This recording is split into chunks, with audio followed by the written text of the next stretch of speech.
اور مولانا طاہری نے تو سرمد کو، جو کہ ایک ناچنے گانے والا، جینز پہننے والا مغرب زدہ نوجوان تھا، اسے اسلامی حلیے میں ڈھال کر ایک عاشق رسول بنا دیا۔ حلیہ؟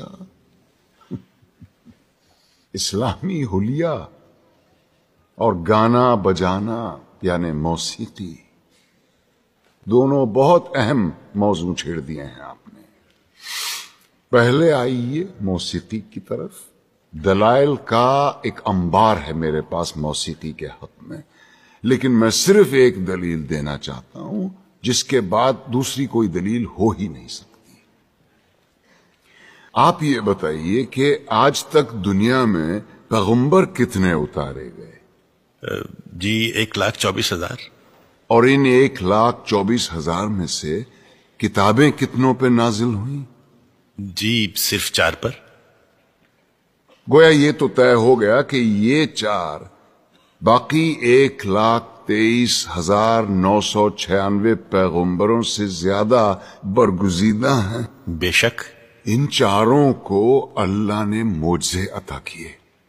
حضور کا سب سے بڑا معجزہ قرآن شریف، موسیٰ کو اس قابل بنایا کہ وہ لاٹھی سے دریا کے 2 ٹکڑے کر دے، عیسیٰ کو یہ طاقت دی کہ وہ مردے کو دوبارہ زندہ کر دے، اور داؤد کو کیا دیا؟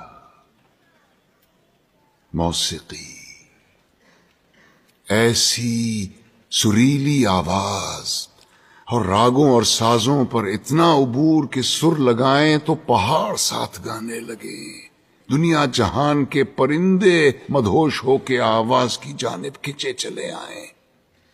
زبور اٹھا کے دیکھیے، یہ تک لکھا ہے کہ کن راگوں سے اور کن سازوں پہ گا کے حضرت داؤد الصلاۃ السلام نے خدا کی حمد و ثنا کی۔ کیا یہ ممکن ہے کہ خداوند کریم اپنی تعریف سننے کے لیے ایک حرام چیز کا انتخاب کرے اور اپنے ایک برگزیدہ پیغمبر کو حرام چیز معجزے میں دے؟ کیا یہ ممکن ہے کہ نبی کریم صلی اللہ علیہ وسلم موسیقی کو حرام بھی سمجھیں اور حضرت عائشہ رضی اللہ عنہا سے یہ بھی پوچھیں کہ برات جس قبیلے میں گئی ہے وہ انصار ہیں اور انصار موسیقی کے بہت رسیا ہوتے ہیں، کیا تم نے برات کے ساتھ کچھ گانے والیاں بھی بھیجی ہیں یا نہیں؟ کیا یہ ممکن ہے کہ وہ موسیقی کو حرام بھی سمجھیں اور ابو موسیٰ اشعری کی قرت سے خوش ہو کر اس سے یہ بھی کہیں کہ لگتا ہے تمہارے گلے میں تو داؤد کا ساز رکھ دیا گیا ہو؟ اب آئیے حلیے کی طرف۔ آپ نے کہا جینز زدہ نوجوان یا اسلامی حلیہ۔ افسوس، صد افسوس، ہم نے معاشرت اور مذہب کو آپس میں کیسا گڑ مڈ کر دیا ہے۔ لباس کا تعلق معاشرت سے ہے، مذہب سے بالکل نہیں۔ یہ کیسے ممکن ہے کہ ایک ایسا دین جو بقول ہمارے ساری کائنات اور تمام زمانوں کے لیے اتارا گیا، وہ لباس کے لیے کسی ایک خاص یونیفارم پر اصرار کرے؟ پر ہم اتنے معصوم ہیں کہ الاسکا کے برفیلے میدانوں میں یا نیوزی لینڈ کی منجمد پہاڑوں میں بھی اگر کوئی اسلام قبول کرے تو ہم اس سے کہیں گے کہ اسلام کی تعلیمات تو ہوتی رہے گی، پہلے شلوار پہنو اور اسے ٹخنوں سے اوپر رکھو۔ اور یہی رویہ ہمارا داڑھی کے سلسلے میں بھی ہے۔ لیکن داڑھی تو مولانا آپ نے بھی اتنی لمبی رکھی ہوئی ہے۔ الحمدللہ، مگر اپنی مرضی سے رکھی ہے، دین نے فرض نہیں کی مجھ پہ۔ دین میں داڑھی ہے، داڑھی میں دین نہیں۔ سنت موقدہ ہے، رسول اللہ کی تھی، جو عاشق رسول ہے وہی داڑھی رکھتے ہیں۔ بالکل درست فرمایا آپ نے، لیکن داڑھی عشق کا آغاز نہیں، انتہا ہے بیٹے۔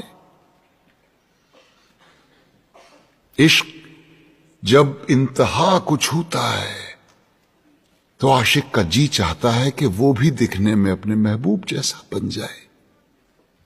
کیا خوب کہا ہے کسی پنجابی صوفی شاعر نے، سیونی مینو رانجھا آکھو ہیر نہ آکھو کوئی. کہیں ہم غلطی تو نہیں کر رہے ہیں کہ عاشق کا پہلا قدم عشق کی آخری سیڑھی پہ رکھوا رہے ہیں؟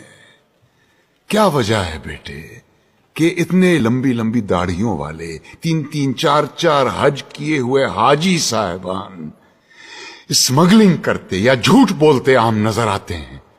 وجہ یہ ہے کہ مجھ جیسے ناسمجھ عالم سارا زور داڑھی رکھنے اور شلوار پہننے پر ہی دیتے ہیں.